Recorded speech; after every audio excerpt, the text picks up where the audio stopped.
Welcome to this edition of Maizex Moving. I'm Stacey Phillip. Today I'm in Chatham, Kent, here with Steve Denise for a harvest update. Can you tell us how harvest is going here in Chatham, Kent, Steve? Well, Stacey, for a lot of guys, they're pretty much wrapped up. So they've had a good year. I think for many producers, they were pleasantly surprised with what soybean yields were like. We had some August rains that really made the soybean crop in the area for most people. And the corn crop, I think, for a number of farmers, given the dry summer we had, was also surprising. You know, we've got farms, and I've got a farm, no different than many others, where the yield was nowhere near what we would have expected in the spring or what we would expect in other years. But by the same token, it was probably better than what we thought it was going to be in early July when we were in the full bore drought. And then there's other farms, you know, the one that we're on right here, the one I'm going to combine at next. I mean, the record is very, very satisfactory for the type of year that we've had. You know, no complaints. And then we go to other parts of the province, and we know that in Chatham, Kent, we're extremely fortunate because we've seen herd of yields as low as anywhere from 0 to 30 to 80 bushels per acre on corn.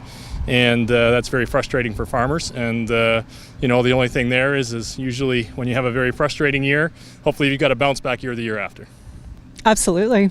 So what hybrid are we going to take off today? So we're gonna go to the field. We're gonna be taking off 5111 and 5111 Double Pro, and it's standing extremely well. The yield the last time when I touched in this field before my dryer bin was full, we were well over 200 bushels an acre, so I was very, very happy with that. I'm assuming the rest is going to go that way, and probably fairly dry. You know, being one of the later guys to go in the area, given my day job, we're probably down into that 18-19% moisture, so certainly that helps in the drying costs as well. Sounds good. Let's hit the field. Here we are in a field of Maizex 5111 Double Pro. It's a RM 111 3275 heat unit. Steve, is that pretty? Is that pushing it around here? Or are you pretty comfortable with that heat unit? I'm pretty comfortable with that as my late day corn on the farm. Yeah, I'll start at 100 day, 102 day to be my early corn if I've got early ethanol, and then from there I'll go later, especially if I can get an early start in April. So what do you do to test products and equipment on your own farm?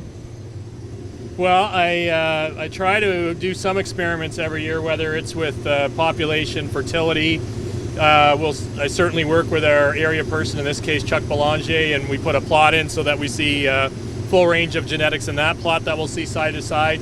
I really look at standability. I'm usually the last person to harvest in the neighborhood, and for that reason I look at standability. I also use a fungicide program at Chatham because I want to make sure both for the disease bump, but the plant health bump and the stock integrity, I try to make sure that I do that as part of my program as well. As we transition into the new Ontario seed treatment regulations, what are you seeing and what have you tried? I did a number of trials on my own farm in addition to the trials that we did with Maizex, either in our side-by-side plots or agronomy plots across the province, and as well Maizex had a full field small plot trials that were across both Ontario and Quebec. So what are we seeing? Well, we're seeing that stamina is having an impact. We've got that in our program with our non-neonicotinoid, which is Fortenza. So the stamina is showing an impact from all the plots that we're seeing. Anywhere, on average, I'm going to guess we're 3 to 5 bushel advantage with the stamina. Certainly where we had more stress, we're seeing a bigger advantage. I had a side-by-side across 40 acres as an example with a split planter, and there, taking the rows all the way across, we were basically seeing a 5 bushel difference, which was fairly substantial. We're seeing that the Fortenza is giving everything as promised from an insect control perspective, and so when we team it with the stamina, we feel that we're getting a really good 1-2 punch for insect control and an additional plant health to the already good fungicide package with the Quatromax that we've got in that package. We're seeing growers that want to use Acceleron still in Ontario are willing to do that paperwork for Class 12. That is still a very good choice, obviously. But we're really excited about what the stamina Fortenza is giving us. And, there's other options that are going to be coming down the pipe. Certainly one that's on the market and available through some is Lumivia. But we're actually pretty pleased with what the stamina Fortenza is giving us, and that's the program that we're going with for 2017. We're hearing in spots across the province about vomitoxin levels. What have you seen here in your own field or in Chatham, Kent?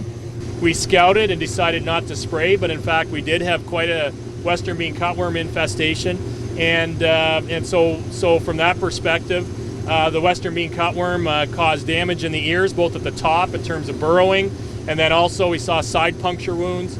And with that damage, actually, what we saw then was molds moving into the corn plant, which could lead to vomitoxin.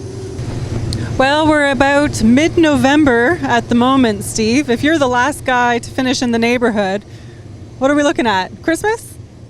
So my goal, and more importantly, my wife's goal is that I need to get done as soon as possible. The way I sell my corn and the way my day job goes, and I like to do the work myself, will stretch into early December for sure. But that's okay. That's not abnormal for me. I've been blessed in the area that I live. We don't have a lot of snowfall typically. We'll see if that holds true this year. And usually, so I've got a window that I can work within. Well, thanks, Steve, for having me out. I really appreciate it, and have a safe rest of your harvest. Thanks, Stacy. Appreciate it.